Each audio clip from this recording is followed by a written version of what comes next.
So that's Blitzkrieg in Brick Lane. That was broadcast. The statement, the summary was broadcast on Wednesday, the 5th of September 2012 on a satellite TV channel aired from Tower Hamlets. And the undertaking given was that the details would be followed up on the 12th, which is the next Wednesday's edition of the same slot on that satellite program.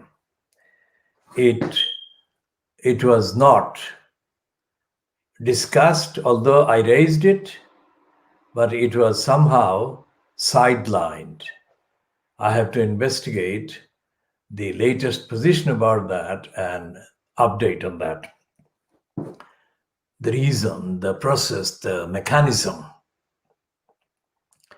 which prevented the full disclosure and report on the 12th of September 2012.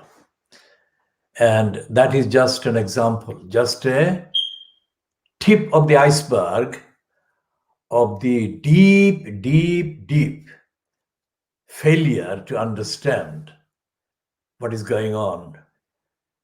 Although on the surface, just like in the community, in the context of the Bangladeshis,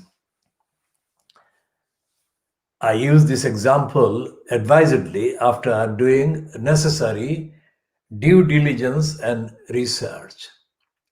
On the surface, outside the various mosques that are situated in Tower Hamlets, it would appear that on the 5 kind of hours, 5 times of prayers, most of the times, people who are called the musallis, who do the salah, the prayers, and the plural is musallis, collective.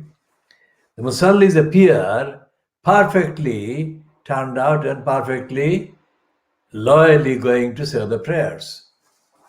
Anyone looking at them would have no reason to doubt the dedication, the devoutness, and their loyalty to the purpose of performing this obligatory duty. So the question is, why did a girl, say aged in her, kind of aged before 10 or 12 years old, I mean, she was not older than 10 or 12 at the time. Why did such a girl, when approaching the mosque or a mosque near her place or her on the way to her kind of relations, whoever or whatever she was visiting, why would the girl run nervously and in desperation, anxiously and in fear? Why would a girl, when passing a mosque or the mosque that she passed, I don't know which one she referred to, but she did say that when she would go past a mosque, she would run. Why did she run? So this girl, who so far will remain unidentified except the description, has suffered gross sexual abuse from her family, friends, or relations in her family. And she must have understood that people who go to the mosque, most of them are sexual abusers. She must have been sexually abused by a person or persons who must have looked like somebody who goes to the mosque, the outside appearance. So why am I saying that? I'm saying it for 2 reasons. One is for that fact alone, and secondly, that there is so much pretension. So in the so-called channels, outlets that are supposedly in operation in Tower Hamlets at addresses in Tower Hamlets in the name of the Bangladeshi community, they appear to be doing the outside job, like the mosque musallis look perfectly dressed as musallis, but they hide, or at least the perpetrator or perpetrators concerned do hide their true criminal personalities and characters under the guise of the being perfectly devout musallis or prayer goers or mosque goers. Similarly, under the guise of being, quote, Bangladeshi, or the majority propensity is to distort the actual identity of the community and call it Bengali, which is doubly misleading community, and they say that they are serving the community. But that is the surface. When it comes to actually serving the community with truthful accounts of what is going on in various parts of the bara or of the government or the local council or society generally, they fail. They absolutely miserably fail. They don't get even the basic facts right. For instance, when they broadcast, and I'm absolutely certain that they reluctantly broadcast the piece on the 31st of August 2020.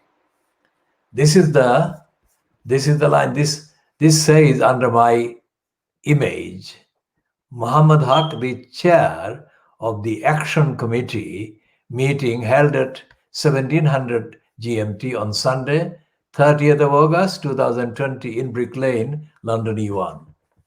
So that was the 30th of August, that is a week ago. Today is the 7th of September, so it was the 30th of August, the last Sunday of August. And this is the first Monday of September. And the 31st of August was the last Monday of August. So when they reluctantly aired a piece on the 31st of August 2020, the so-called channel S, it calls itself, and for mysterious reasons it calls itself Channel S.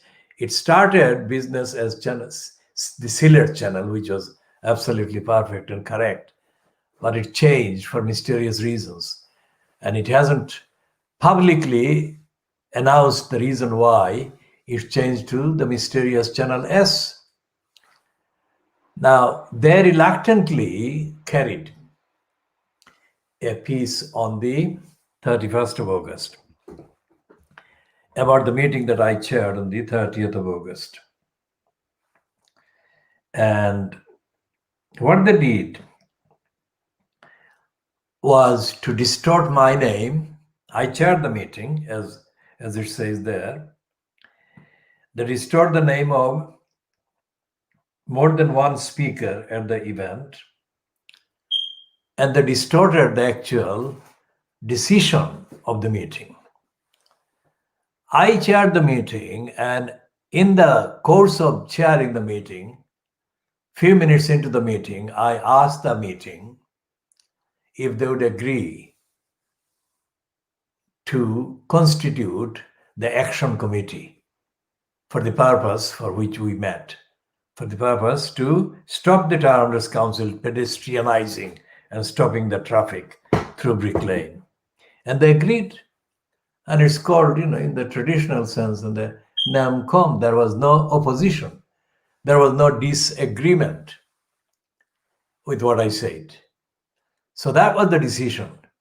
Instead, the Channel S claimed that there was a discussion about forming a stronger committee campaign. Now, anyone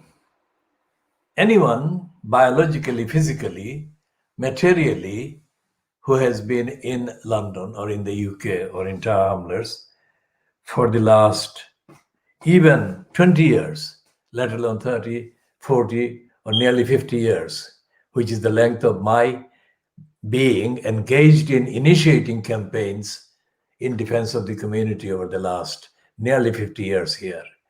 And before I arrived in Tower Hamlets, I had engineered various activities, all in campaigning mode and all effectively successful. And that was part of the movement defending the community in the East End of London, which I formed on the 13th of June, 1963. And the purpose for forming the movement, although it was called various things, but essentially it is called the Movement for the Defense of the Community in the East End of London. And I formed it, I coordinated it, I have been running it for nearly 60 years now. And so anyone who knows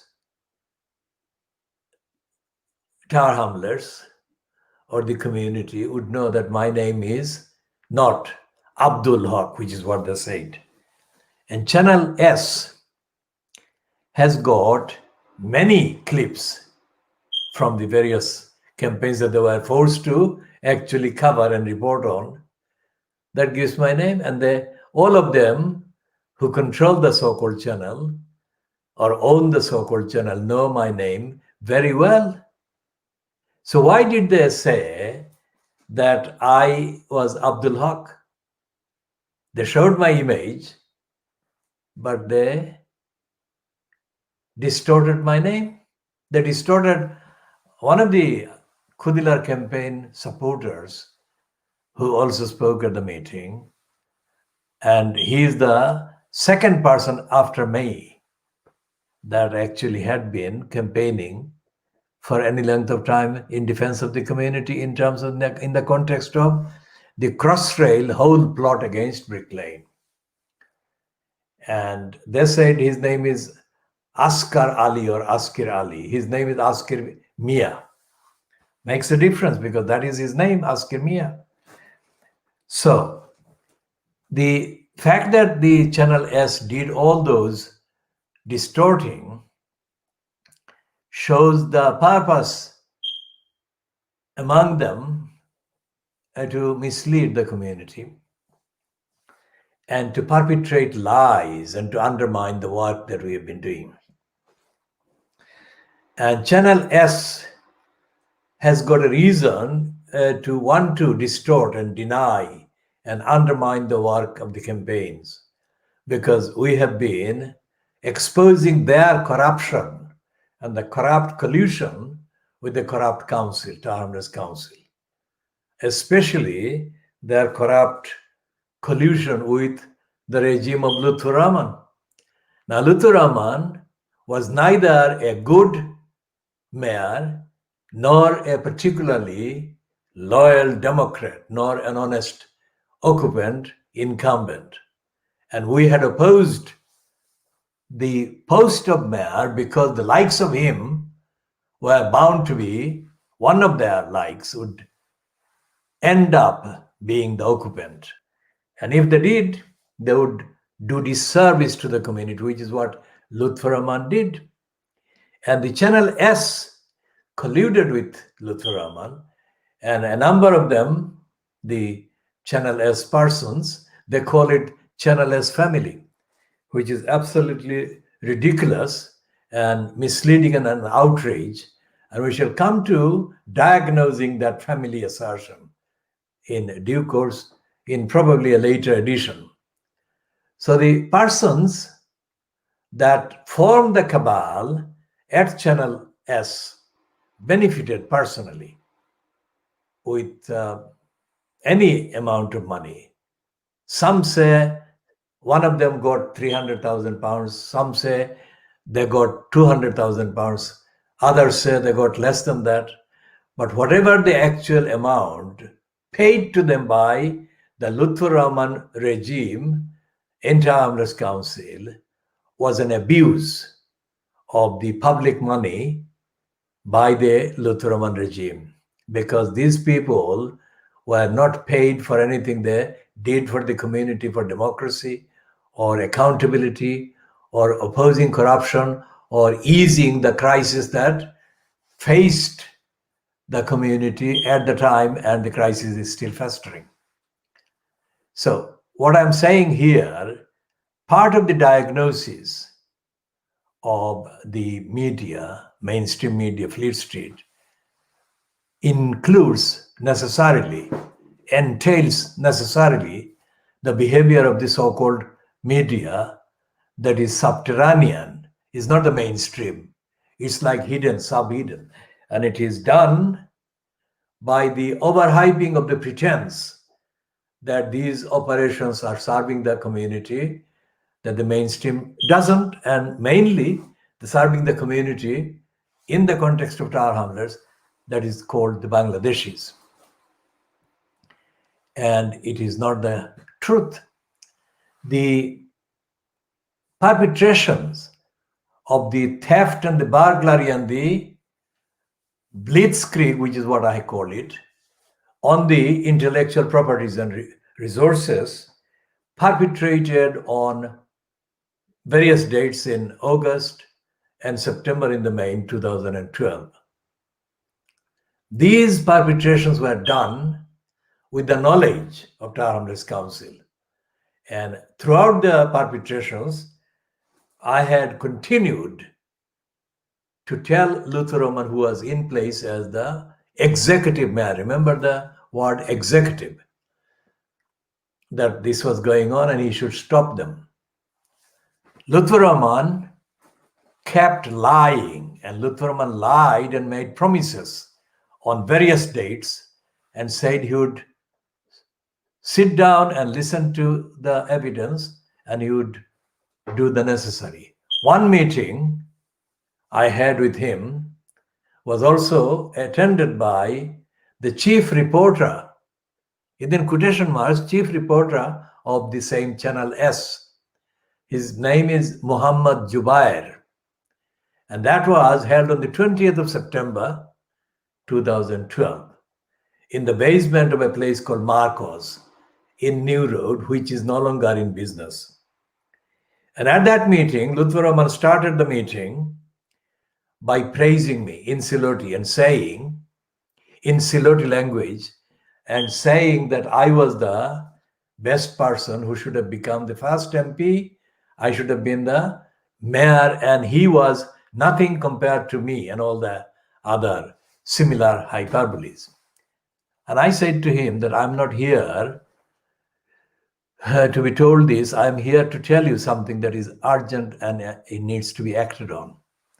And I told Luther Roman about Colin Cormack, a man called Colin Cormack, who was involved in a series of crimes, had been involved in series of criminal activities since at least May or late April 1996, when the chief executive in post at the time, 1996, was a woman called Sylvie Pierce.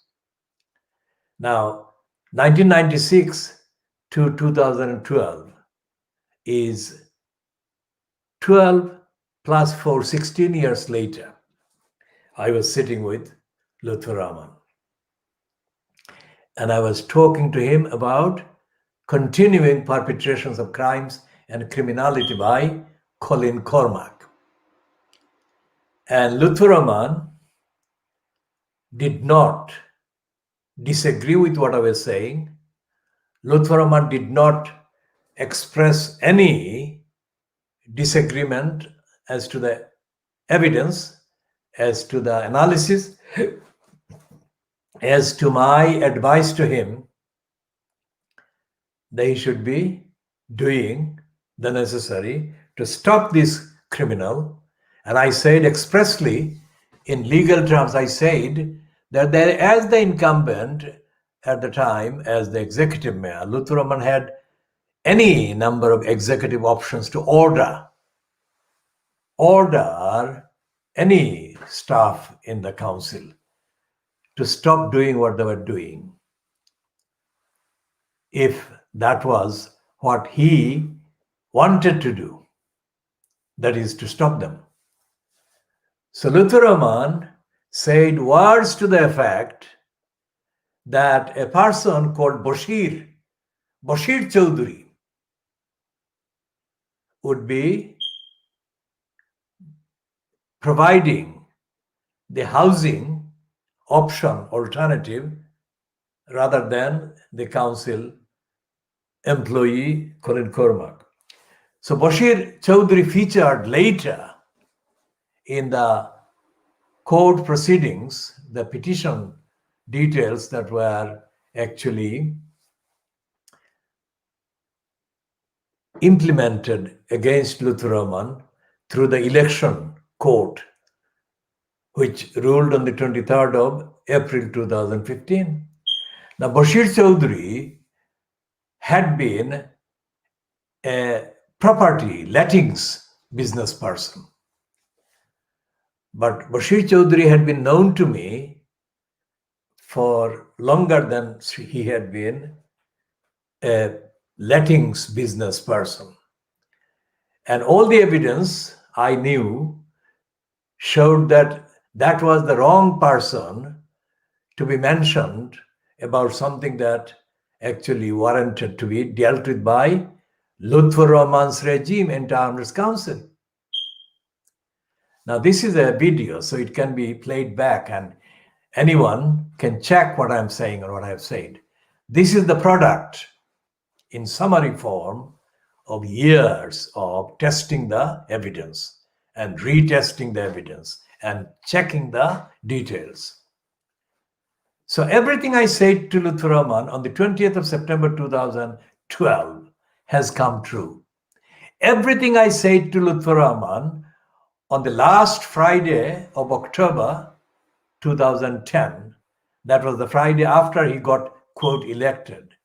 Everything I said to him at that short kind of meeting outside the Brick Lane Jame Mosque or Central Mosque has come true.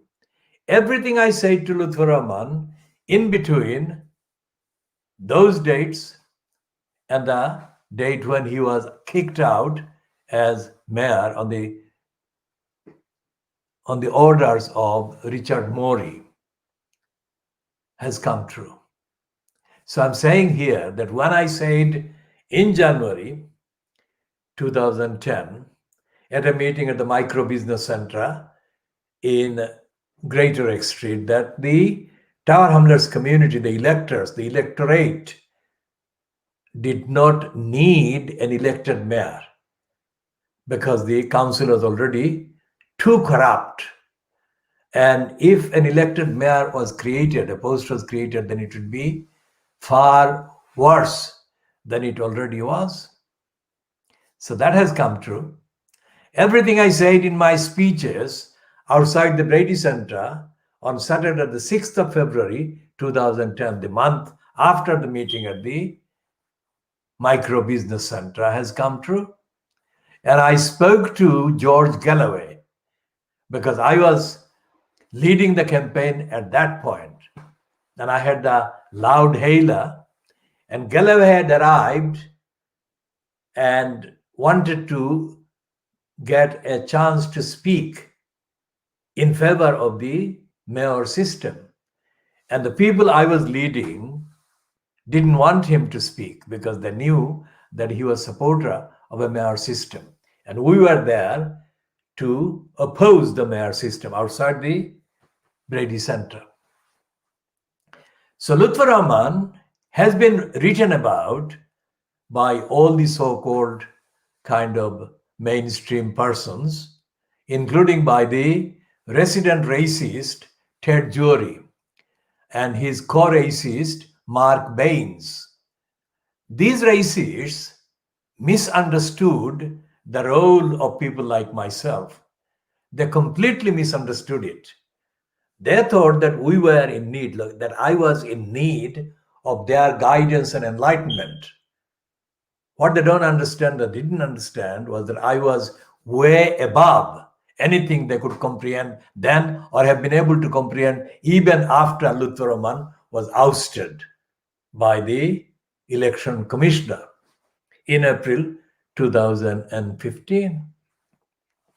These racists, Ted Jury and Mark Baines, kept publishing absolute rubbish, irrelevant things that didn't actually hit Luther Roman's core corruption. And they were totally motivated by the racial kind of composition, the ethnic composition of Luther Roman's cabal. They didn't understand that inside the community, inside the electorate, among the electorates, there were people like myself who had been doing active political campaign before Luther Roman was literally born, biologically born. And the racists, the likes of Ted Jury, cannot comprehend, they cannot process that. And I had been saying things about the Neil Kinnock regime, Michael Foot regime in the Labour Party that have come true. And the likes of Ted Jury and Mark Baines, of course, is a comparative novice in relation to the others. My presence simply didn't happen.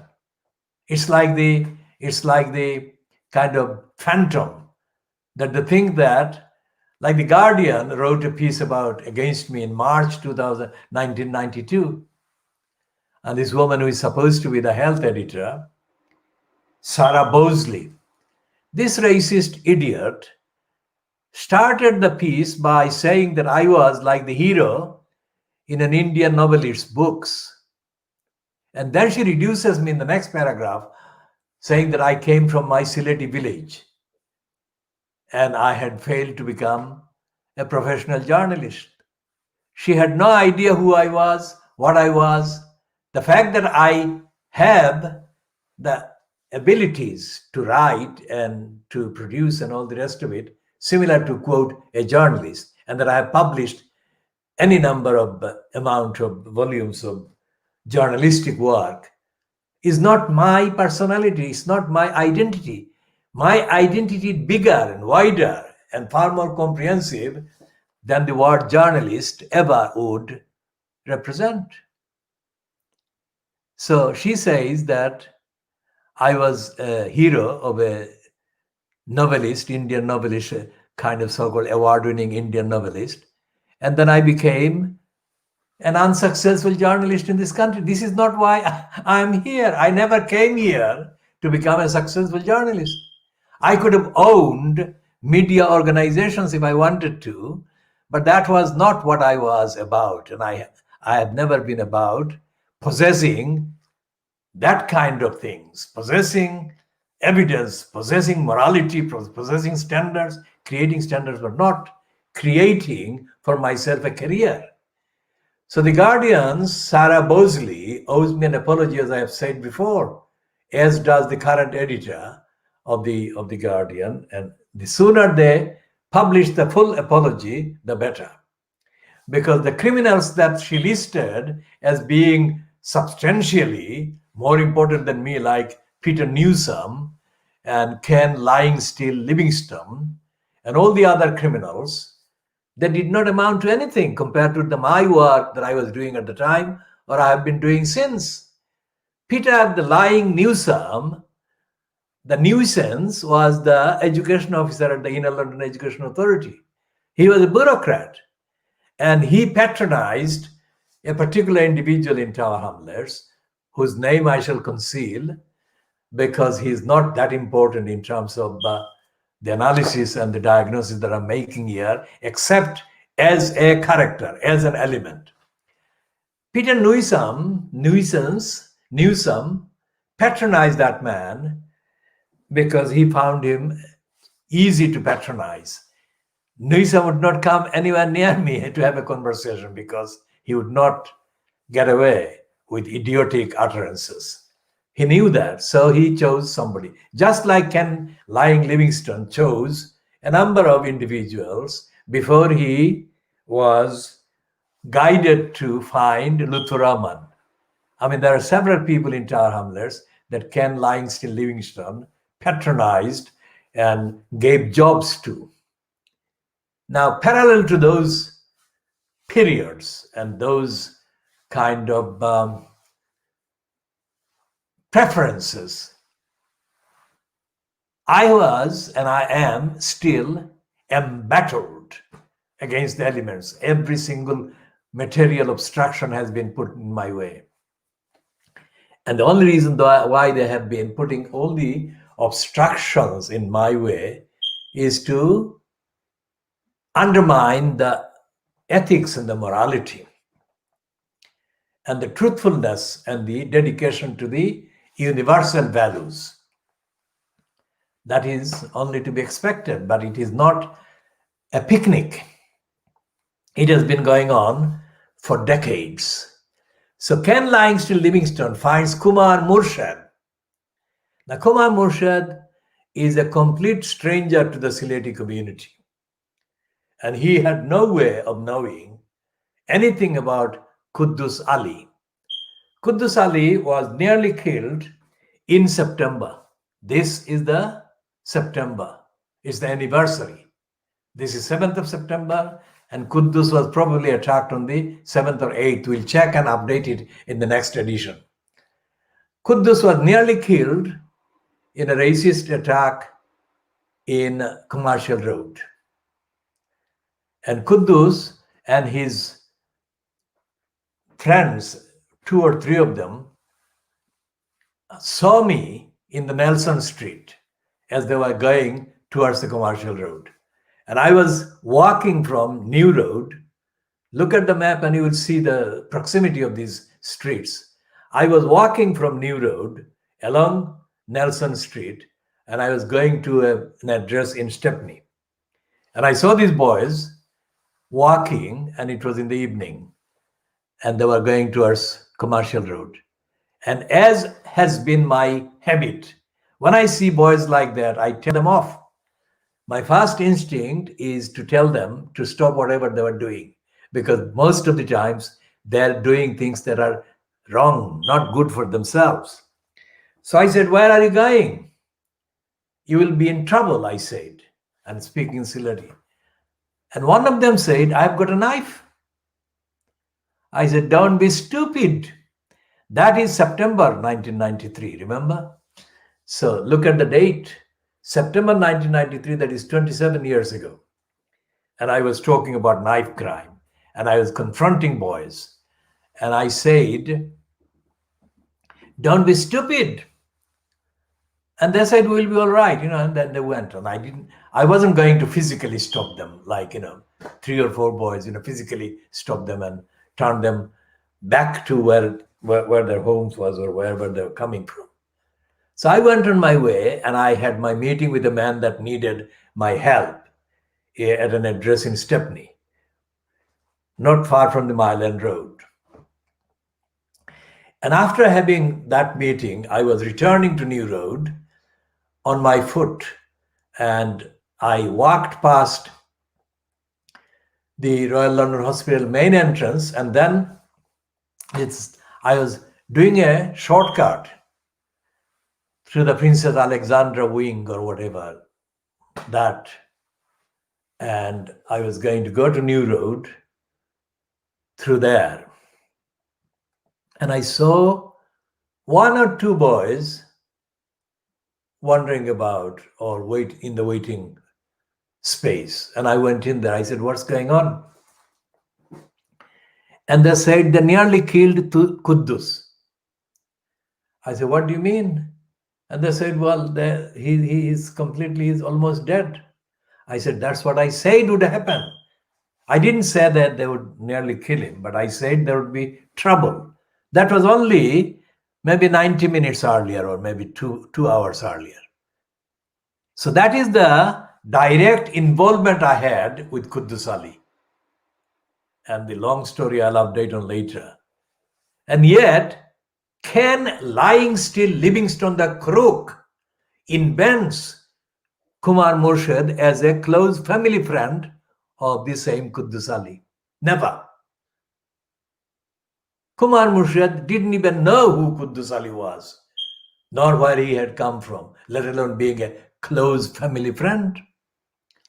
And in that capacity, the criminals at the BBC Newsroom Southeast began to give occasional clips showing Kumar Murshid, close family friend of Quddus Ali's. That is absolute lie. 27 years later, I'm saying it for the records. I'm diagnosing the media, remember? This is the second part of the diagnosis of Fleet Street, but all the media I'm covering, and all directly involving my engagement against the liars and the lying. So when they started inventing Kumar Murshid as a close family friend of Quddus Ali, I did the investigation, and it wasn't anything to do with any of those people. But the solicitor that had been appointed by somebody before I was able to stop them had created a line, and the solicitor is a crook called Raju Bhatt. Raju Bhatt, the criminal. If you are watching this or if you hear this, I invite you to question or challenge or refute my assertions. This criminal and a number of other SWP, other criminals and crooks, got involved and invented the facade that gave them the claim that the Quddus Ali's close relative was Kumar Murshid. Now, all the work for Quddus I had been doing, sitting in their sitting room, and for months. And the details I shall update on again. But this is how the communities work in defense of the community. I have been fronting, organizing, coordinating, creating campaign events, and the so-called anti-racists and politicals have been sabotaging the work, undermining the work. And I have no purpose to become a counselor or make a career. All these others I have named so far have had and still do.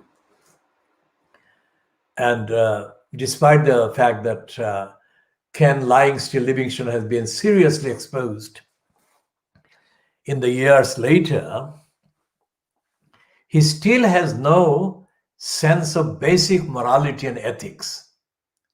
Because when he came to lobby or be part of the lobby or the promotion for the imposition of an elected mayor in Tower Hamlets on the 6th of February 2010 in the Hanbury Street, they had a rally at the Brady Center in Hanbury Street.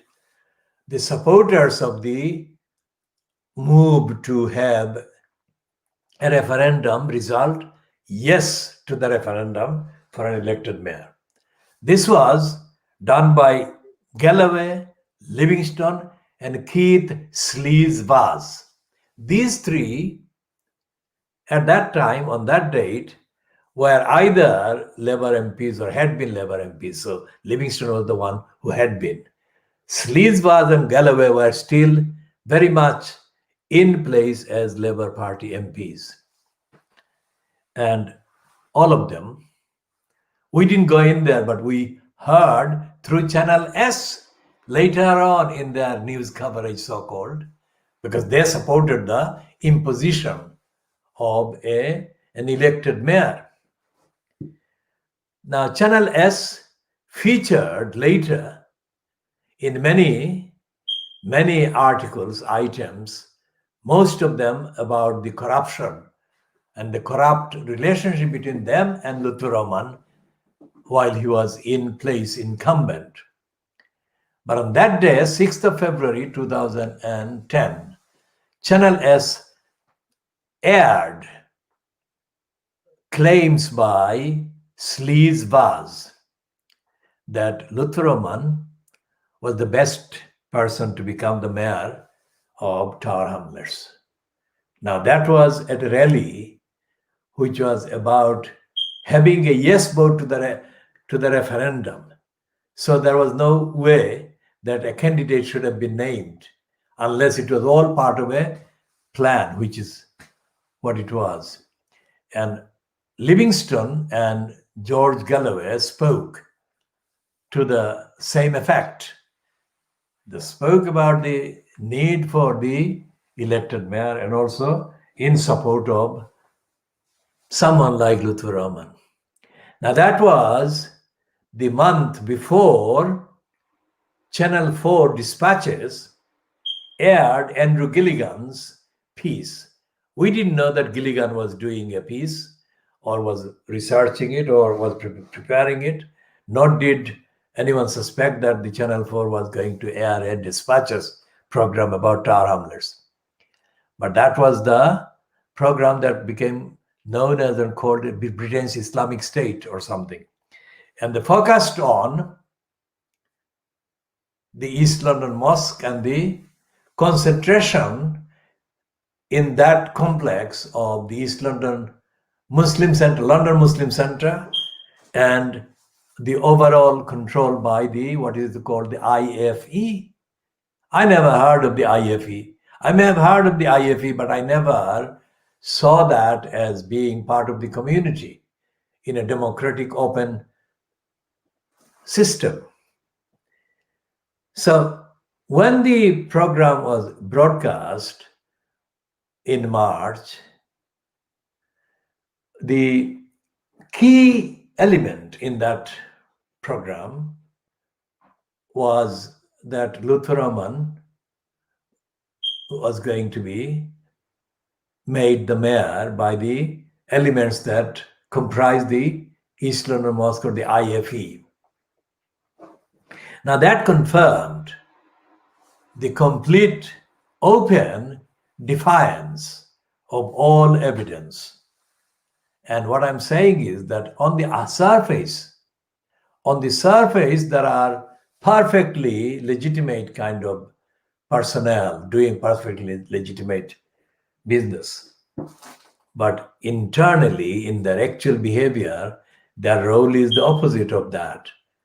And as happened with Luther Rahman being the mayor, he was found guilty of corrupt practices by the election commissioner, and he challenged the decision with expensive lawyers, and he failed, and the details are on the record, so I don't have to repeat them. Essentially, the campaign that I mounted against the racist attack on Quddus Ali was subjected to the hijacking by Ken Livingstone and other criminals, and Kumar Murshid was used in that hijacking operation. Kumar Murshid is no longer a politically active entity, nor is the name Quddus Ali any more worthwhile in mentioning on the BBC clips. All of those were contrived. I never used a single occasion, a single campaign to promote my career or whatever. I do the things, and that's it. I don't exploit, let alone steal somebody else's work. And so therefore, the plight of that Muslim girl, or the girl that grew up in a Muslim family, who was sexually abused by Muslim men, with the knowledge of our family, many of them are Muslim. I'm saying this in this way because some of them may not be believers in the faith. Why would that kind of event happen in East London? And why would there be no outrage anywhere in East London against that kind of behavior? And the answer is that that is only tip of the iceberg. That girl being abused is only one example. And Tower Hamlets Council has been hiding, suppressing evidence of sexual abuse by members of the family, incest, and other crimes committed by members of the family against children. And the fact that John Biggs suppressed the evidence of the corruption by the youth service,